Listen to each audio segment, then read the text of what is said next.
Adrien Simon, chef de projet biodiversité à l'agence ONF Île-de-France Est. On est ici en réserve biologique dirigée. Vous voyez derrière moi que c'est très ouvert comme milieu. L'objectif de ces réserves est justement de maintenir ces milieux ouverts face à l'enraisinement, principalement ici à Fontainebleau, c'est-à-dire la colonisation par les arbres.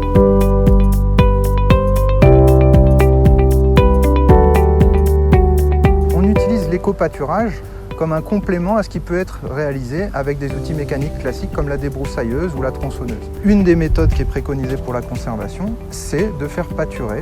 Ça peut être des ovins, des bovins, des caprins. Donc, ici, on utilise les moutons et peut-être bientôt les chèvres en complément de ces moutons.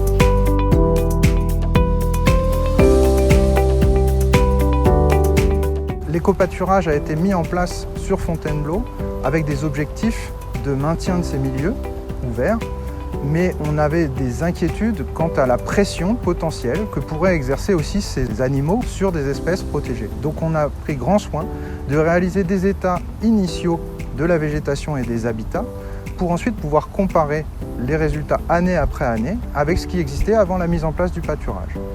Les résultats montrent qu'on a une conservation des milieux à moindre frais par rapport à ce qui pouvait être réalisé avec les outils mécaniques et thermiques classiques qu'on connaît.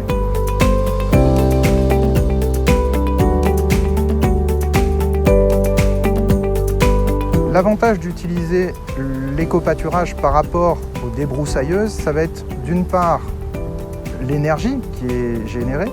Donc c'est une énergie non carbonée puisque nos moutons vont manger et passer près de 6 mois en forêt tout en pâturant une surface de près de 200 hectares.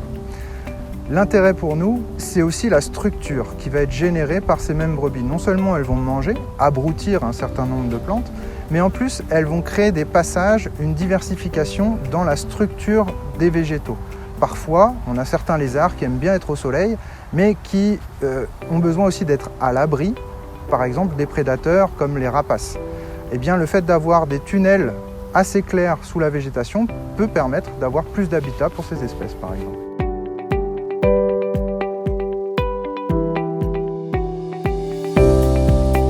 Le troupeau est mis la plupart du temps dans des enclos que l'on a ciblés au préalable de façon à s'assurer que la pression de pâturage soit adaptée aux enjeux.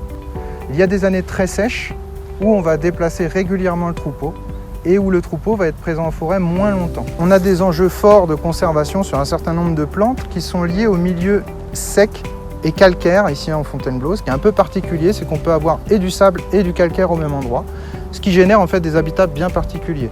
On a des exemples derrière moi de landes à Calune qui présentent énormément d'intérêt en Île-de-France, mais on a aussi des dunes avec des stades pionniers, c'est-à-dire il faut que les dunes soient perturbées pour permettre la conservation de certaines plantes. On a l'exemple ici d'une petite plante qui s'appelle le corynéphore qui va être très dépendant de la perturbation du milieu. L'intérêt justement des brebis, c'est aussi de piétiner et donc de rajeunir un certain nombre de milieux. Donc, par convention, on s'est engagé avec le berger à proposer tous les ans une surface objective de 200 hectares à pâturer pour lui permettre de travailler, on va dire, entre mars et septembre. En dehors de cette période, il travaille dans les plaines agricoles à proximité qui permettent à ce troupeau de ne jamais en fait rentrer dans un camion. C'est en permanence de la transhumance à pied.